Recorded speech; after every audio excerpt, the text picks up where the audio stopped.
Hi, are you ready for some bedtime stories? Well, Bernard and I are. So let's see what our first book is going to be.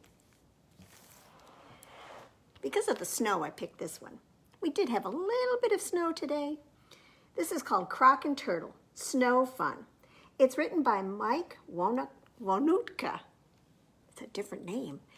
And he also drew the pictures. And this book is published by Bloomsbury. Do you like to play out in the snow? Let's find out if our friends do. Knock, knock. Turtle, I made a list of things to do today. Me too, Croc, said Turtle. Hey, your list is all inside things. And your list is all outside things. Outside or inside, as long as we're together, Turtle, I'm happy. I agree, Croc. Let's do everything, both inside and outside. Everything that's on both lists. Well, the first thing on my list, said Croc, is ice skating. I don't know how to ice skate. Well, it's easy, Turtle. Just watch me. Zoom! Whoosh! Isn't outside fun, Turtle? I'm ready to go inside. Well, the first thing on my list is crafts. We're going to make paper snowflakes. Oh, I'm not very good at paper snowflakes, said Croc. Oh, it's easy, Croc. Just watch me. Snip, snip, snip. Isn't this fun, Croc? I'm ready to go back outside. Now, the second thing on my list, said Croc, is sledding. I can't feel my toes, said Turtle. Are you ready, Turtle? 1, 2, 3. Ah! Cried Turtle. Isn't outside the best, Turtle? It's time to go inside. Now, the second thing on my list is do a puzzle. 1,000 pieces? Isn't this fun, Croc? I can't take any more, Turtle. Inside is boring, too boring. But Croc, outside is too cold and too dangerous. I'm going outside. I'm staying inside. So Croc was outside, throwing snowballs and doing some skiing, while Turtle was inside, drawing and playing solitaire. And then there was a knock, knock on the door. I'm sorry, Turtle. Outside is not as fun without you. I'm sorry too, Croc. Inside is not as much fun without you. Well, how can we be inside and outside and together? I have an idea. Stop, stop, stop, stop, stop, stop, stop. He whispered in Croc's ear. So Turtle did some inside things, and Croc did some outside things. This is a great idea, Turtle. Thanks, Croc. Here's to being outside and inside together. Do you see what they did? Croc built an igloo, and Turtle made some cookies and cocoa that they could enjoy outside, but inside too, and definitely together. Well, shall we do a finger play? I know one about crocodile. I'm going to turn my camera just a little bit. There we go. Can you make a crocodile with one of your hands? And do you know what's going to be on the other hand? 5 little monkeys. And they're going to be swinging in the tree. So can you get your monkeys ready? 5 little monkeys swinging in the tree, teasing Mr. Crocodile, you can't catch me. Well, along comes Mr. Crocodile, as hungry as can be, and he goes snap. Now, I don't like him to eat the monkeys, so can you hide one of your monkeys? And now we have 1, 2, 3, 4. Okay. 4 little monkeys are swinging in the tree, teasing Mr. Crocodile, you can't catch me. Along comes Mr. Crocodile, as hungry as can be, and he goes snap. But you know what? Another monkey hid. So 3 little monkeys are swinging in the tree, teasing Mr. Crocodile, you can't catch me. Along comes Mr. Crocodile, as hungry as can be, and he goes snap. My monkey hid, did yours? So now we have 2. 2 little monkeys are swinging in the tree, teasing Mr. Crocodile, you can't catch me. Along comes Mr. Crocodile, as hungry as can be, and he goes snap. So how many are left? Oh, I think 1. 1 little monkey is swinging in the tree, teasing Mr. Crocodile, you can't catch me. Along comes Mr. Crocodile, as hungry as can be, and he goes snap. Did he get those monkeys? No, because they all hid. But no little monkeys are swinging in the tree. I'd better watch out so he won't catch me. I wouldn't like that. Well, we're going to have a story about one of my favorite characters. This is Bear.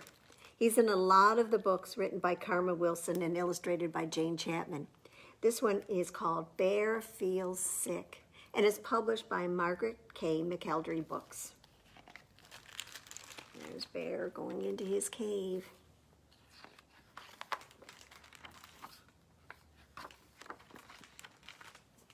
Alone in his cave, as the autumn wind blows, Bear feels achy with a stuffed up nose. He tosses and he turns, all huddled in a heap. Bear feels tired, but he just can't sleep. He sniffs and he sneezes, he whiffs and he wheezes, and the bear feels sick. Now his friends gather round. Come out, Bear, and play. Bear shakes his head. Oh, I'm too sick today. Mouse mutters, oh my, Bear's head is too hot. Hare says, we will help. Here's a warm, cozy spot. Bear mumbles and he moans, he grumbles and he groans, and Bear feels sick. Poor Bear. Now Mouse squeezes Bear tight. Oh, look, she's giving a hug. And he whispers in his ear, it'll be just fine. Your friends are all here. Badger fetches water and Gopher cooks the broth, while Mole soothes Bear with a cool, wet cloth. They cover Bear up, and he drinks from a cup, but he still feels sick. Raven says, caw, come along, Owl and Wren. Let us go gather herbs to bring back to the den. So they coax Bear to sip just a smidgen of tea. You'll feel better soon, says Mouse. Just wait and see. Bear shakes and he shivers. He coughs and he quivers, and he still feels sick. Now the friends fuss and fret. The friends cook and care. They keep a close eye on the poor sick bear. They all talk in whispers. They walk on tippy toes. They sing lullabies and then Bear starts to doze. They watch Bear for hours. We've done all we could. Then Bear wakes up. And Bear feels good. Bear cries, "I'm all better. I'm feeling like new. I'm not hot or achy, and it's all thanks to you. Let's celebrate now. Let's go out and play. Let's jump in the leaves. Let's frolic all day." Then Mouse starts to wheeze, and Hare starts to sneeze, achoo, and the friends feel sick. Bear murmurs, "Don't worry," and he tucks them in bed, and he bundles them up, and he kisses each head.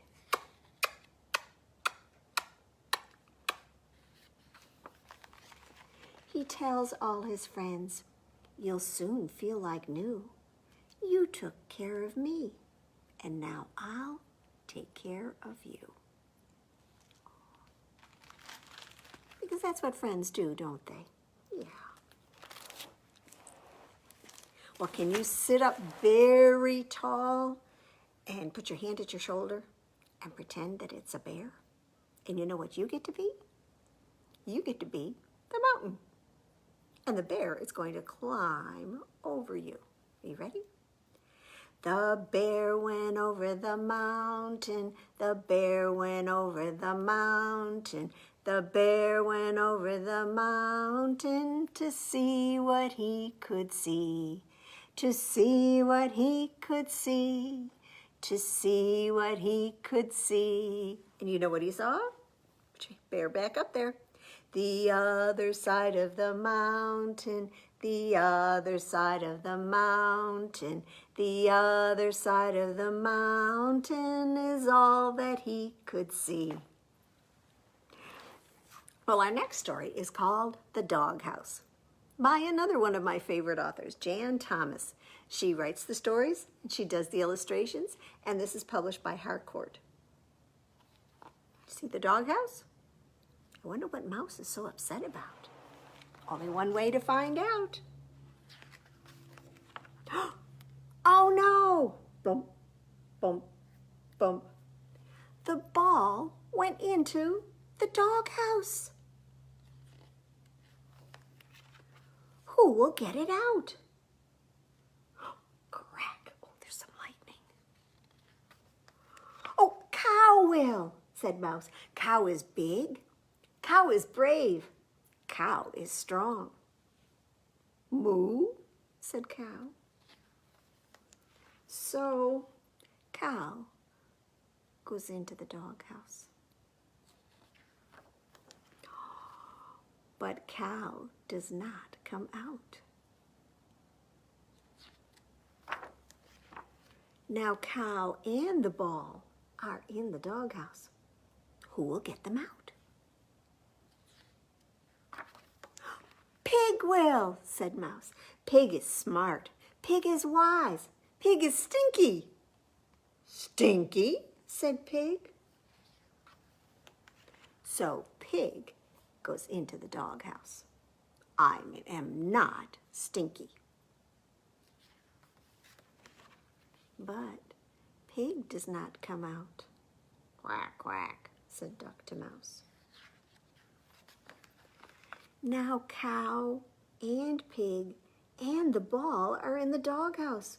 Who will get them out? Quack, quack, quack, said Duck. Oh, Duck will. Duck is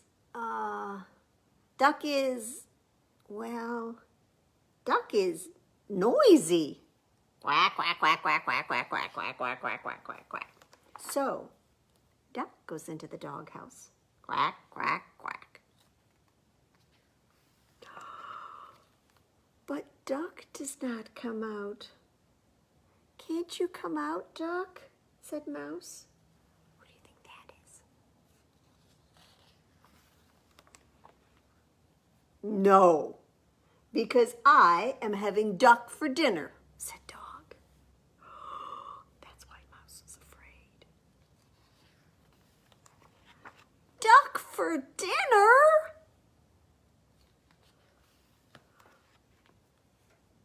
Well, now we're inside the doghouse. And Dog is saying, you know, too bad Mouse couldn't come too. Oh, because he was having duck for dinner. And he was having pig for dinner. And cow for dinner. And there was one more spot. More turnips, Duck, said Cow. And I don't know if you can see it. Let's get closer. Who's peeking in the window there? Duck. So Dog wasn't going to eat anyone. He just wanted to have some company for dinner. And fortunately, Mouse decided to come in. Glad you could join us for cake, Mouse. Cake? Would you join them for cake? I think I would. I wonder what else they were having for dinner. It looked like turnips. Not my favorite. I'd rather have, well, what would you rather have for dinner? Maybe you'd like to have some hot dogs. Have you got your hot dogs ready? And is your pan nice and hot? I've got 5 little hot dogs. They're cooking in the pan. The grease got hot and one went bam. So fold one down. 4 little hot dogs are cooking in the pan. The grease got hot and one went bam. 3 little hot dogs are cooking in the pan. The grease got hot and one went bam. 2 little hot dogs are cooking in the pan. The grease got hot and one went bam. 1 little hot dog is cooking in the pan. The grease got hot and the one went bam. So now no little hot dogs are cooking in our pan, but the grease got hot and the pan went bam. Well, I'm not sure if I should tell you the name of this book. I think I might wait until the end. So that means I'm not even going to show you the cover until the end. But it's written by Obiols, illustrated by Subi, published by Barrons. And let's see if you're able to guess what the name of this book would be at the end. I have a friend. He is very, very large. He can weigh up to 99,000 pounds or 45,000 kilograms. He is very tall, much taller than a skyscraper.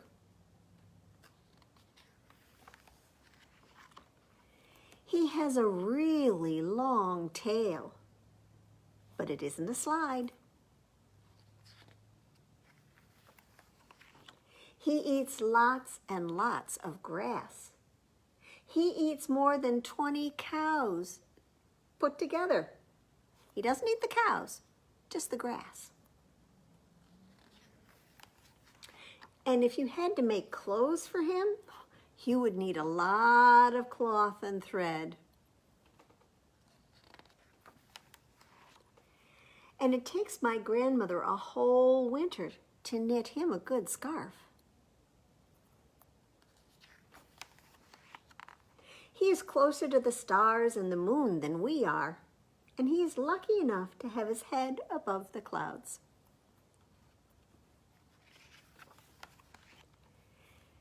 And if you have to wash him, well, don't try to put him in the bathtub in your house.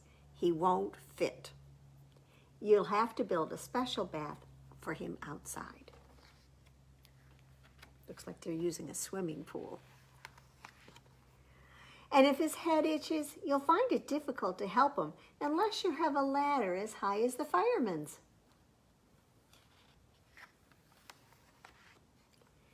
And when the school bus breaks down, it's great because my friend can take all of us.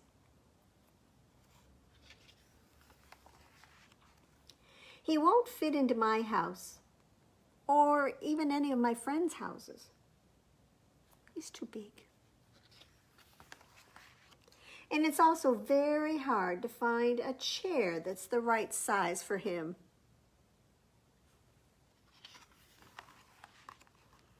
Do you know who my friend is? Can you guess?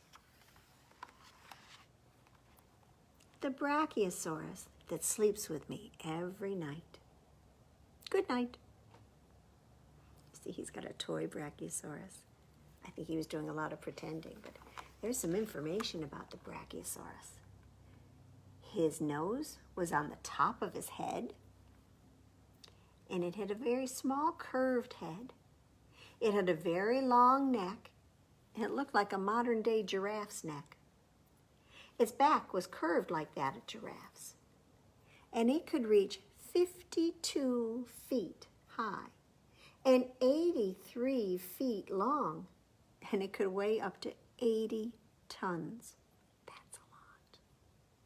It had a large, long tail, and its front legs were longer than its back ones. It was the only dinosaur with legs like this. And there's more information about a Brachiosaurus. And that's what his bones look like, because all we've got left of Brachiosaurus are their skeletons.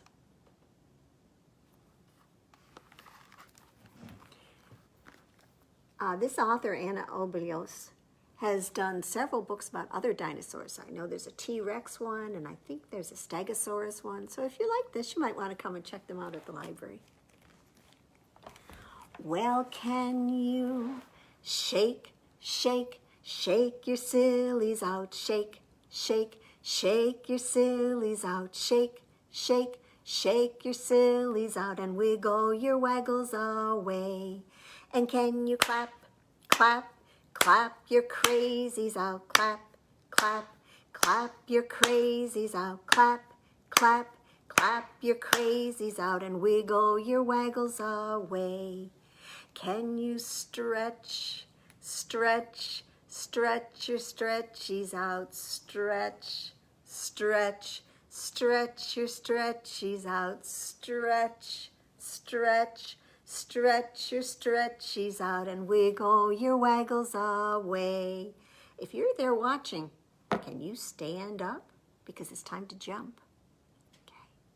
Can you jump, jump, jump your jiggles out? Jump, jump, jump your jiggles out. Jump, jump, jump your jiggles out and wiggle your waggles away. Can you yawn? Yawn your sleepies out, yawn. Yawn your sleepies out, yawn. Yawn your sleepies out and wiggle your waggles away. Can you shake, shake, shake your sillies out? Shake, shake, shake your sillies out. Shake, shake, shake your sillies out and wiggle your waggles away. Let's have one more book. I think we've got time for that. This is called Arlo, the Lion Who Couldn't Sleep. I hope you won't have that problem tonight. This is written and illustrated by Rayner, and it's published by, well, Peachtree Books. This is Arlo. Arlo was a very tired lion. He had tried everything, but he could not get to sleep. The grass was too prickly, and the earth was too hard. The trees were too noisy, but the desert was too quiet. The sun was too hot, but the night was too cold. His family was warm, but they wriggled too much. There's his family over here. Everybody knows that lions need a lot of sleep, and Arlo was exhausted. Will I ever sleep again? Arlo sighed. But Arlo wasn't the only one who was awake. "Of course you will," said a voice from above. "I sleep through the day when it's bright, noisy, and hot. Shall I tell you how?" And the owl began to tell. "Think about the places where you'd like to be, the things that you do there, and what you might see. Relax your whole body. Slow your breathing right down. Imagine you're sinking into the soft ground. As you fall into calmness, so comfortable and deep, your mind will rest and, well, you'll drift off to sleep." Arlo stretched and wriggled and tried to relax while Owl said the song one more time. Arlo thought of the places he would like to go and see. He imagined bounding up mountains and wading in rivers and climbing enormous trees. And then Arlo imagined he might need a rest, so he pictured himself cuddled up with his cozy, snoring family. And before he knew it, he was sleeping too.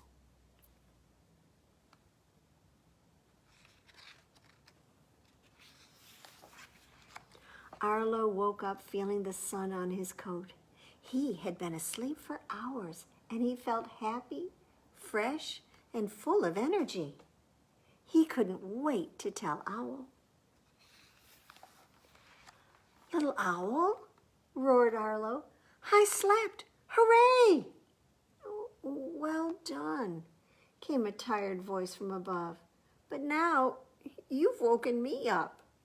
"Oh, I'm sorry," said Arlo. "Shall I sing your song to you?" Owl nodded her tired head. So Arlo began to sing. And while he sang, Owl thought of the places she would like to go and see. She imagined flying over the waters, soaring high and fast, and gliding through the wild forests.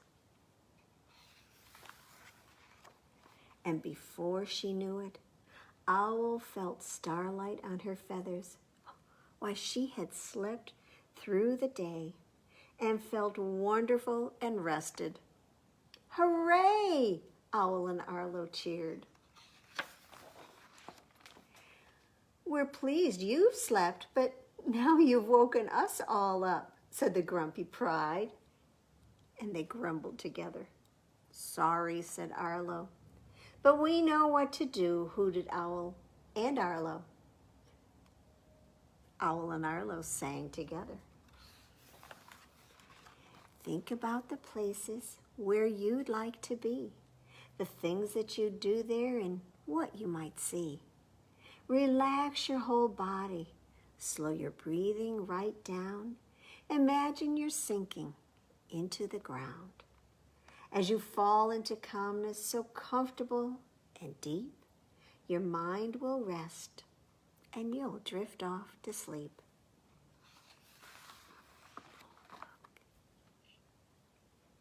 Before long, everyone was asleep, including Arlo. Everyone. That is, except for Owl, who spread her wings and flew silently into the long, quiet night. So I bet Arlo and Owl don't really see each other too often. If Owl sleeps during the day, when Arlo's awake, and Arlo sleeps at night when Owl's awake. Well, I'm pretty sure it's time to get out your bubble gum. So reach in your pocket. If you don't have a real pocket, just pretend you have one. Reach in and pull out your piece of pretend bubble gum. If it has a wrapper on it, take it off because that's not fun to eat. And then pop the gum in your mouth and chew it up until it's soft and squishy, and then it'll be ready for us to do something disgusting with it. Here we go.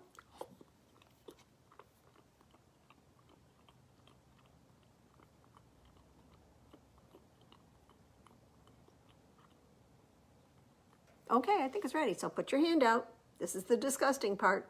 1, 2, 3, spit your gum in your hand and clap your other hand on top. And we've got sticky, sticky bubble gum, sticky, sticky bubble gum, sticky, sticky bubble gum, stick it on your chin. On stick.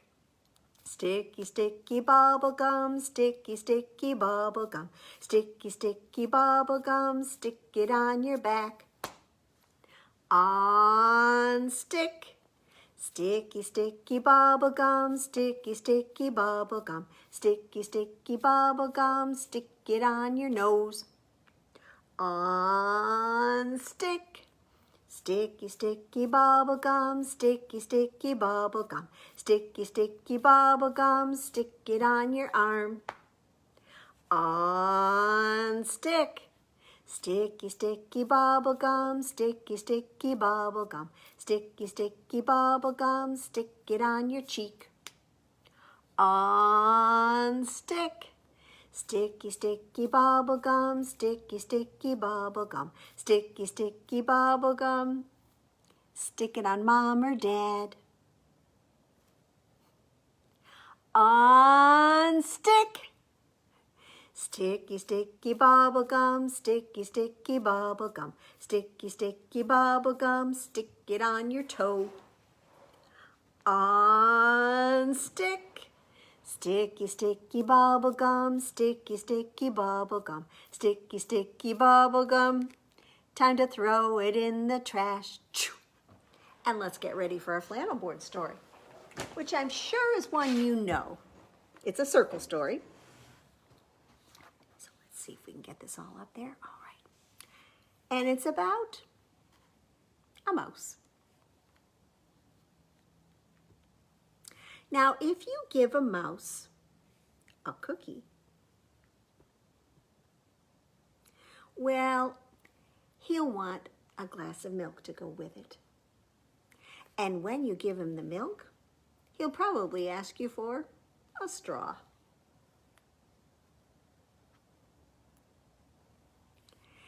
And when he's finished, he'll want a napkin. And then he'll want to look in the mirror to make sure he doesn't have a milk mustache. And when he looks in the mirror, well, he might notice that his hair needs a trim. So he'll ask for some scissors. And when he's finished giving himself a trim, well, he'll probably want a broom to sweep up with. And, well, he may even end up mopping the floor, which is a nice thing for him to do, right? Now, when he's done, he'll probably want to take a nap. So you'll have to fix up a little box for him with a blanket and a pillow. And he'll crawl in and make himself cozy and comfortable. And he'll fluff the pillow a few times. And he'll probably ask you to read him a story. And when he looks at the pictures, well, he'll want to see the pictures, of course, just like you do. And when he sees the pictures, well, he'll get excited and want to draw one of his own. So he'll ask for some paper and some crayons. And he'll draw a picture. Now, when he's finished, he'll probably want to sign his name in pen. So he'll ask for a pen. And then he'll want to hang it on your refrigerator. So he'll need, what do you think? Some Scotch tape. And looking at the refrigerator will remind him that he's thirsty.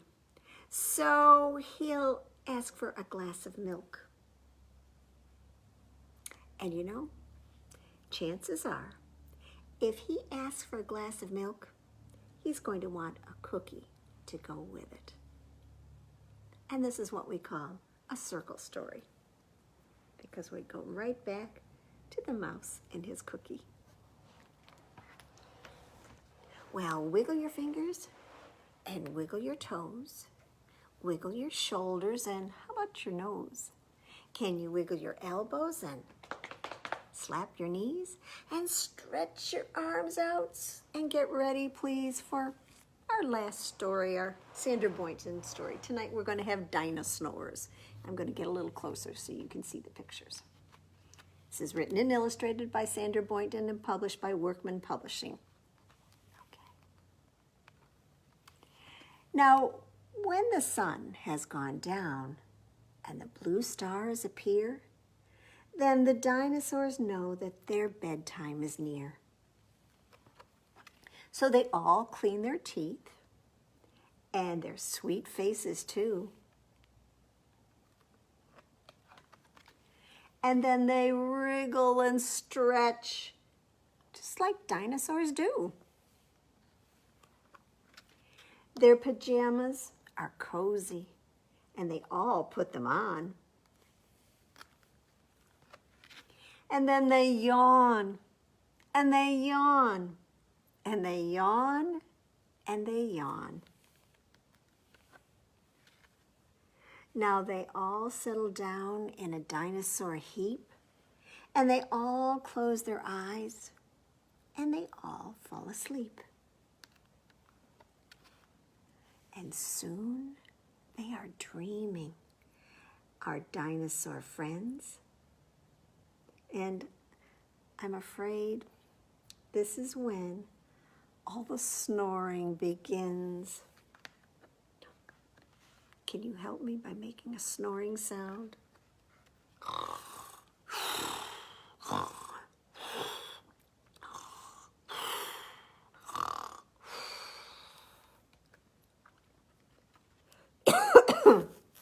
Well, the snoring goes on and on through the night, and they never stop snoring till the first morning light. I like all the dinosaurs, but I just want to say, thank goodness those dinosaurs live far, far away. There they are, snoring way off in the distance. Well, those are our stories for tonight. Thank you for joining us, and we'll be back next week. It won't be a live one. I'm going to do a recording because I have a concert to go to, but we'll have some stories, and in 2 weeks we'll have some that are kind of Christmassy, so we hope you'll join us then. Bye-bye.